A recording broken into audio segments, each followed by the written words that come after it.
One of these soldiers spent years predicting the exact way he would die, and a helicopter proved him right. One man's screen death became so memorable, producers just brought him back. A father built a legend playing a soldier. His daughter would eclipse him entirely. One actor quietly gave up Hollywood to fly strangers across America and never looked back.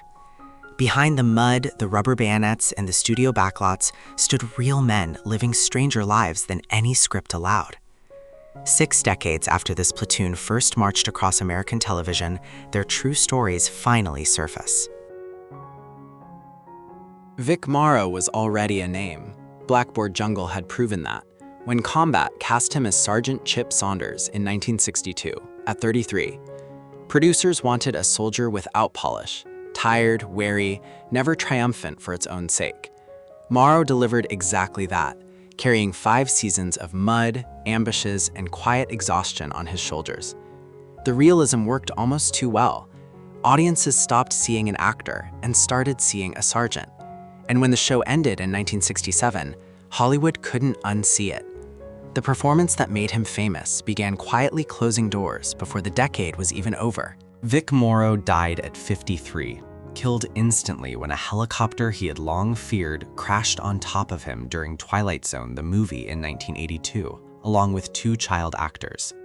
Years earlier, filming a different helicopter stunt, he had demanded a $1 million insurance policy, telling a colleague he'd always had a premonition he'd die in a crash.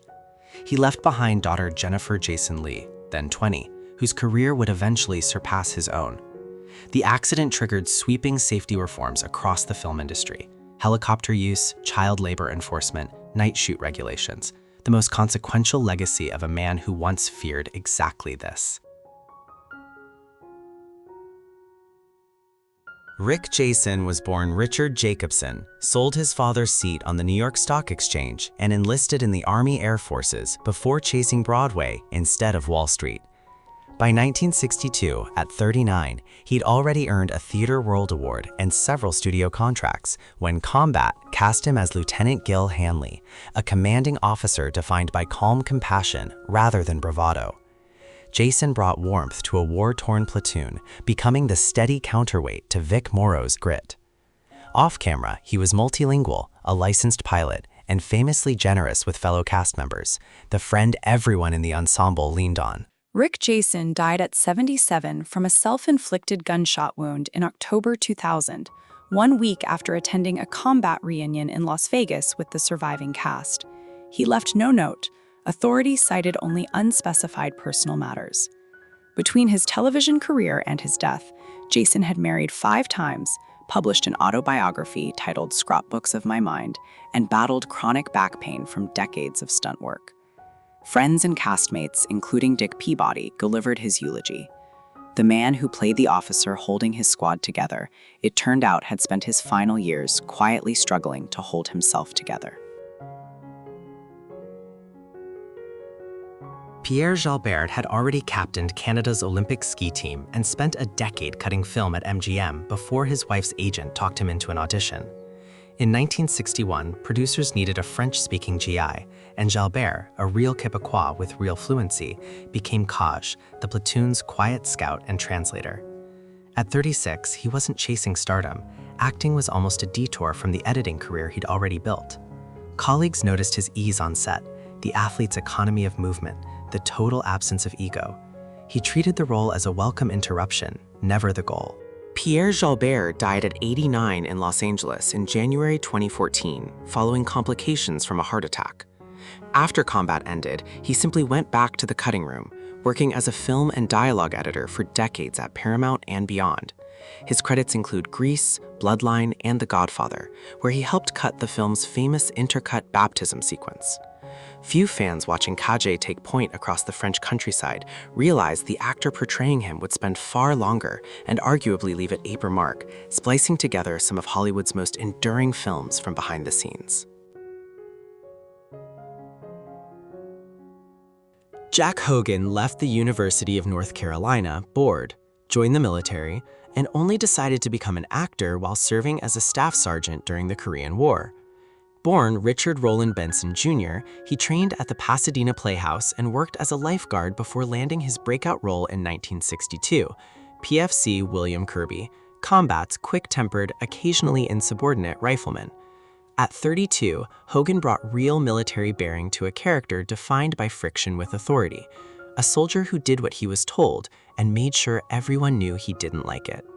Jack Hogan died in his sleep at 94 in December 2023, the last surviving member of Combat's 5 original leads. After the series ended, he built one of the era's most durable character actor careers, appearing on Adam 12, Hawaii Five-0, Kojak, and The A-Team, then worked a decade as a casting director on Magnum P.I. while running his own building business in Hawaii. His final screen credit came in 1993. By outliving Morrow, Jason, Jalbert, and Peabody by years or decades, Hogan became the platoon's quiet last man, the survivor of a squad none of them ever truly left behind. At 6'6", Dick Peabody towered over every actor on the Combat set, yet producers cast him as Little John, the platoon's gentle, guileless farm boy. He was 37, a World War II Navy veteran with a background in radio production when the role made him a household presence. Off-camera, leading men actually requested Peabody as their movie villain elsewhere. His height made them look tougher when they won the fight. Little John's warmth, though, was the version audiences loved best, the reminder that even a giant could be the softest man in the room. Dick Peabody died at 74 from prostate cancer in December 1999 in the small town of Camino, California, where he'd spent his final years writing the folksy newspaper column called Peabody's Place. Back pain from decades of stunt work ended his television career in 1985, prompting a full pivot to journalism and music. His wife Tina wrote him a song, Young Sarge, which he recorded in 1965. Close friend Rick Jason confirmed his death publicly. The largest man in the squad had quietly become one of its gentlest storytellers, trading rifles for typewriters without ever losing the audience he'd built. Conlan Carter grew up on a Missouri farm, pole vaulted his way to a state championship, and served 2 years in the Air Force before chasing musical theater in San Francisco. By 1963, at 28, he'd landed Combat's medic, Doc, a role built on quiet compassion rather than combat heroics. His performance in the episode The Hostages earned him an Emmy nomination the following year, a rare honor for a supporting player on a war drama. Doc's job was patching up the wounded without complaint, and Carter, a former athlete used to discipline, brought a controlled stillness few other actors on the show could match. At 91, Conlan Carter is alive and has spent the last several decades almost entirely outside show business.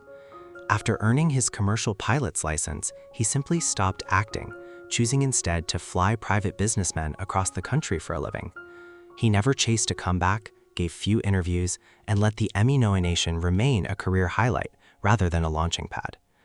With the deaths of most of his co-stars, Carter is now one of the last living links to the show, a man who once played the soldier who saved everyone and then quietly saved himself from Hollywood.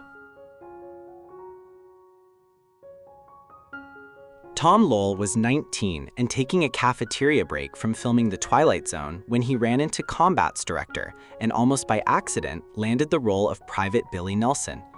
Cast as the squad's baby-faced, gullible teenager, Lowell appeared to die in his very first episode, shot while his idol froze under fire. By the time that episode aired, producers had already filmed 4 more with him alive and well. Writers built Nelson into a recurring fixture specifically because his chemistry with Dick Peabody's Little John worked too well to abandon after one supposed death. Tom Lowell, born Lowell Thomas, is alive today at 85, having quietly retired from acting after 3 decades of steady television work following Combat, including Escape from the Planet of the Apes and recurring parts through the 1990s. He married in 1986 and stepped fully away from the industry without fanfare. The character nearly killed off in his first appearance ended up staying for 3 seasons, proof that on Combat, even death was negotiable if the audience loved you enough. Lowell's own life, unlike Nelson's, never needed a second chance. He simply walked away on his own terms. Combat ran for 5 seasons and 152 episodes between 1962 and 1967, earning multiple Emmy nominations and a lasting reputation decades later as one of television's most realistic depictions of World War II infantry life. Of the 8 men featured here, 6 have died from a helicopter accident, a suicide, natural causes, and cancer. And 2, Conlan Carter and Tom Lowell, are still with SJ. What lingers isn't the mud or the rifles. It's the reminder that every uniform on that soundstage covered a real, ordinary, complicated person. Men who came home from playing a war and then quietly fought their own.